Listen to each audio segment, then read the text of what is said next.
नमस्कार मित्रांनो, viral Indian या यूट्यूब चॅनलवरती तुम्हा सर्वांचं पुन्हा एकदा मनापासून स्वागत। तर मित्रांनो, बीड जिल्ह्यातील मस्साजोग गावचे सरपंच संतोष देशमुख यांच्या अपहरण आणि हत्या प्रकरणात सूत्रधार असल्याचा ठपका असलेल्या आणि बीड जिल्ह्यातील खंडणी प्रकरणातील आरोपी वाल्मिकी कराडवर मकोका लावण्यात आलेला आहे आणि ते असून त्यांना 14 दिवसाची न्यायालयीन कोठडीही सुनावण्यात आली आहे।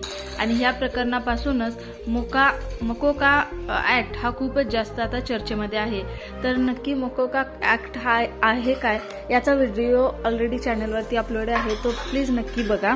तर आपण या व्हिडिओमध्ये जाणून घेणार आहोत त्याची नक्की कलमे कोणती आहेत आणि त्याच्यामध्ये कोणते कोणते नियम आहेत, तसेच जामिनाचा नियम काय काय आहेत हे देखील या व्हिडिओमध्ये आपण जाणून घेणार आहोत। तर हा व्हिडिओ शेवटपर्यंत नक्की बघा आणि चॅनलला सबस्क्राइब केले नसेल तर प्लीज चॅनलला सबस्क्राइब देखील करा। राज्य सरकारने मुंबईतील संघटित गुन्हेगारीवर वचक निर्माण करण्यासाठी टाडा या कायद्याच्या धर्तीवर 1999 मध्ये महाराष्ट्र संघटित गुन्हेगारी प्रतिबंधक कायदा म्हणजेच Maharashtra control of organised crime act MCOCA कायदा बनवला। मकोका कारवाई केलेला खटला हा विशेष कोर्टातच चालतो। तर हा कधी लागतो तर गुन्हेगारी पार्श्वभूमी तयार करणाऱ्या आरोपीला पोलिसांकडून प्रथम समज दिली जाते, पण या संधीचा आरोपीने गैरफायदा घेतला तर तो पोलिसांच्या रेकॉर्डवर येतो। आरोपीवर अटकेची तसंच नंतर तडीपारीचीही कारवाई होते।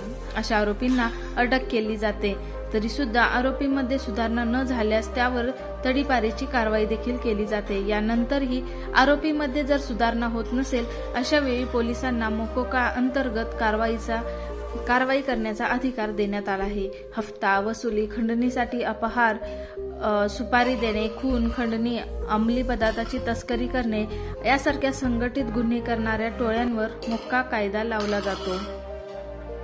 तर आता बघू आपण या शिक्षेची कलम कोणती आहेत। तर कलम 3A हे संघटित गुन्ह्यामुळे मृत्यू झाला असेल तर फाशी किंवा आजन्म कारावास आणि किमान 1 लाखाचा दंड। दुसरं कलम आहे कलम 3(1) अन्य केसेसमध्ये किमान 5 वर्ष किंवा आजन्म कारावास आणि किमान 5 लाखाचा दंड आहे। कलम 3(2) संघटित गुन्हा करणे, त्याचा प्रयत्न करणे, त्यात मदत करणे यासाठी किमान 5 वर्ष किंवा आजन्म कारावास आणि किमान 5 लाखाचा दंड आहे। कलम 3(3) हे संघटित गुन्हा करणाऱ्याला आश्रय देणे किंवा त्याला लपवून ठेवणे यासाठी किमान 5 वर्ष किंवा आजन्म कारावास आणि किमान 5 लाखाचा दंड आहे। कलम 3(5) हे संघटित गुन्ह्यातून आलेली कुठलीही मालमत्ता असल्यास किमान 3 वर्ष किंवा आजन्म कारावास आणि किमान 2 लाखाचा दंड आहे। तर ही होती कलमे। आता आपण बघू जामिनीची कलम कोणती आहेत। तर कलम 21(4) हे आहे आरोपीनं सदर गुन्हा केलेला नाही आणि जामिनीवर असताना तो गुन्हा करणार नाही याबाबत न्यायाधीशांना खात्री असेल तरच जामिनीवर सोडावं। दुसरं कलम आहे कलम 21(5) दुसऱ्या कुठल्या गुन्ह्यात जामिनीवर बाहेर असताना सदर गुन्हा केला असेल तर जामिनीवर सोडू नये। आता आपण बघू विशेष कोर्टाची कलम कोणती आहेत। तर कलम 5(1) आहे मकोका केससाठी राज्य सरकारला विशेष कोर्ट स्थापन करण्याचा अधिकार आहे।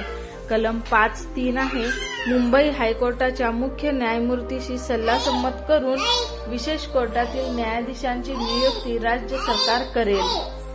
तर कलम 5(4) आहे सत्र न्यायालयाचे न्यायाधीश किंवा अतिरिक्त न्यायाधीशांनाच विशेष कोर्टाचे न्यायाधीश म्हणून नेमता येईल।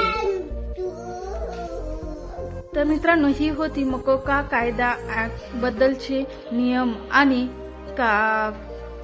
कलमे। तर तुम्हाला हा व्हिडिओ कसा वाटला हे नक्की कमेंटमध्ये सांगा आणि अशाच इंटरेस्टिंग व्हिडिओसाठी व्हायरल इंडियनला व्हिजिट करा। Thank you so much for watching this video.